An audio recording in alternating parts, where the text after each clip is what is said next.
Ассалаумалейкум. Бұл Анталия, Түркиядағы өте бір атақты қалалардың бірі. Немесе сенің бүкіл, яғни туристері жақсы көретін қала деп айтады. Бұл қалада дәл қазір ақпан айы болғанмен өте ыстық, өте жылы, көктемнің жаймаш уақыт күніндей болып тұр ғой. Енді біз бұл жерде 2 күн боламыз. Бірінші күнде Олд Таун деген кішігірім аудан бар. Ол жердегі Хадриан Гейт, яғни Хадриан қақпасы, және де сол бұрынғы Рим империясы мен Оман империясы кезіндегі болған тарихи орындарды көреміз. Ал ертең тағы да бір өзіміздің тарихи жерлерге сапарларымызды жалғастырамыз. Кеттік.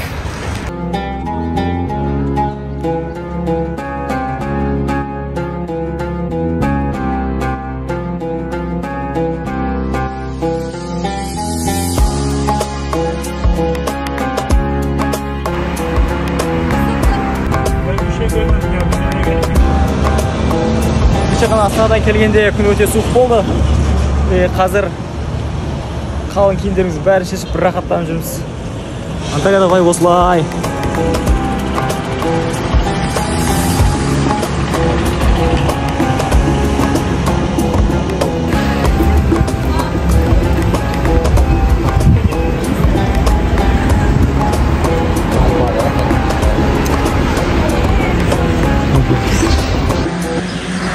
Бұл біздің алғашқы келген нүктеміз Адриан қақпасы. Бұл жерде, яғни Осман империясы кезінде Рим империясының басшысы Адриан келіп бөлімдегі соның құрметіне осынан салынған.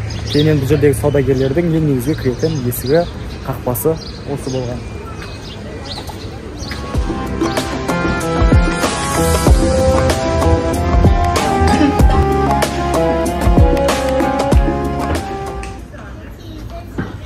Ал бұл Калеши деген кішігірім ауданы. Бұл жердегі бір ерекшелігі осыдан 1000 жыл бұрын құрылса да, егер бұл жерде кішігірім реставрация, яғни қайтадан жөндеу жұмыстары жүретін болса, жаңа заманауи архитектура емес, бұрынғы, яғни қайда айтсам екен, бұрынғыдай қолданып барлығы бұрынғыдай жасайды, бұрынғы стильді.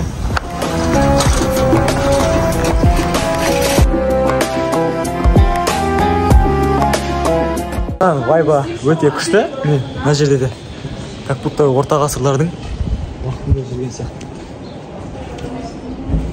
Тағы менің сөзіме дәлелдер осы жерде. Қабырғадағы осындай керемет дизайндар, қылтималарға, балкондарға тірелген тіреуіштер, торлар, бәрі тамаша. Көркін ашып тұр барлығы. Және де осындай күшті туристер. Бұл жерге келген кезде ерекше сезім. Реально. Бар.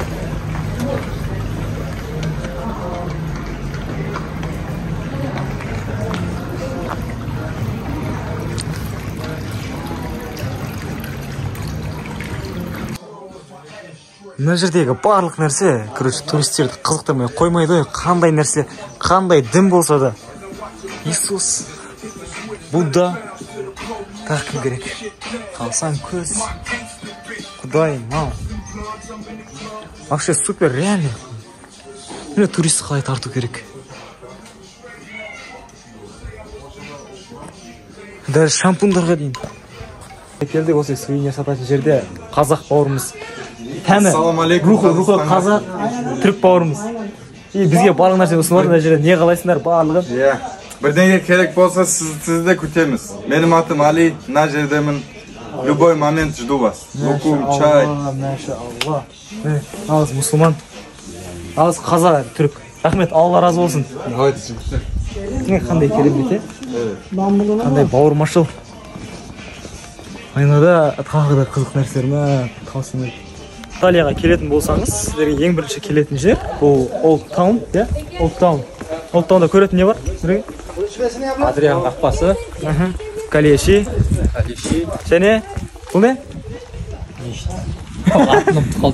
Илк мұнарасы деді ғой, қателеспесем. Атағандай шамалы қиындау болып тұр. Көреміз қазір ішіндегі вайбын. Астан салып тастаған, кезінде Осман империясының кезінде салынған атақты мешіттердің бірі болған Анталиядағы. Мына шынылардың астында бұрынғы негізі терпешектер, лестницалар қалай болған, солай сақтап қойған. Керемет, қалай сақталды, дәл солай көрініп тұр. Керемет, супер. Мынның да бір айтқысы келіп тұрған бір тарихы бар. Егер білімі жетсе, күштірек эмоция алар ма едік, бәлкім. Вау. Охо. Мына жерде басқаша атмосфера бар, иә? Бірандай бір нәрсе басып тұрған сияқты, иә? Мына жерде де жаңағыдай. Білмедім, бірақ бұл не? Таң қалдырып отыр, реально, Анталия. Бұл жақта жаңағы қалашығы, мына жақта табиғат, жерорта теңізі, бұл жерде Рим империясының қазыралары салдырған мұнара. Бұл жерде бірақ ешкім айта алмайды, несін салынғандығы туралы.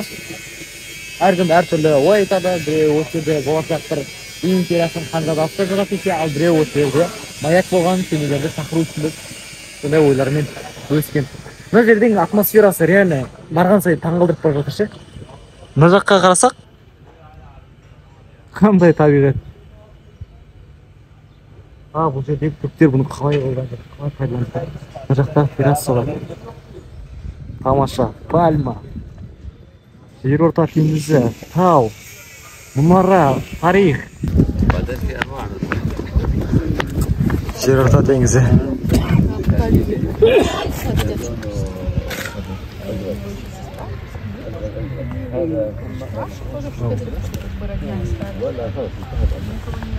بعدين كم يعني كان زي هيك مثلا تطلع هيك من هذا يكون فيه 1000 واحد هيك افواج مع بعض.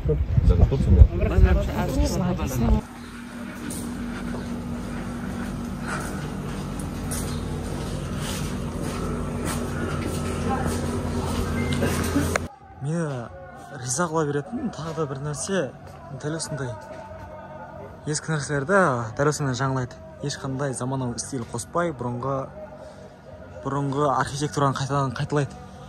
Оның жаңағы көрінісі дәл осындай көрінгенде адамды өте қатты тартады. Қандай керемет көрініс бұнда. Минимализм ба? Супер. Фу.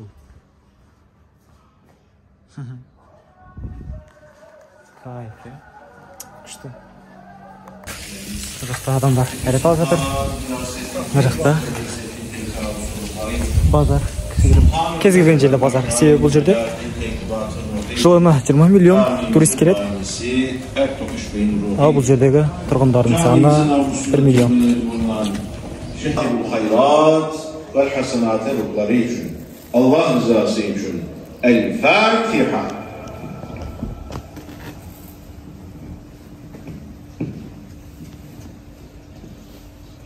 Не бұл жаңағы біздің көрсеткен мұнарамыз, ал бұл жерде сағат күлесі деп аталады. Бұл да Осман империясы кезіндегі Германиямен жақсы байланыс болған. Соның нәтижесінде Германия осайынан өздерінің сыйлықтарын осайынан көрсеткен. Расында негізінде мұнда сағаттың тілі болу керек болған. Білмедім қазір не үшін жоқ екендігін.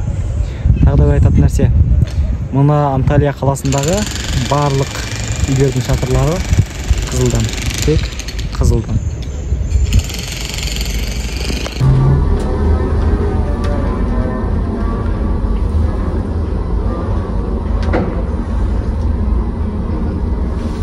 Дер кезінде Анталияның ең негізгі порттарының бірі болған.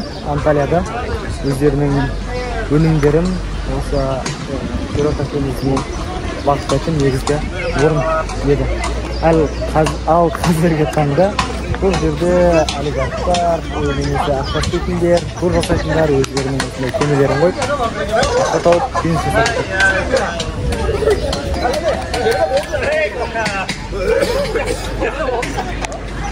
Мұнда мысықтарды нереально қатты жақсы көреді. Мына жерде қанша мысық бар ғой. Бандалар ғой өздерінше. Үлкені, кішісі. Тамақтар да жетеді. Анталияда қатынау үшін, ұшақпен жүру үшін сізге дәл осындай карта керек. Анталия карт, яғни Анталия осыны аласыз. Енді сізге қанша ақша бар екенін көрсетіп, осы жерге өзіңіз ақшаны саласыз. Одан кейін әрбір транспортқа 15 лирадан төлейтін боласыз.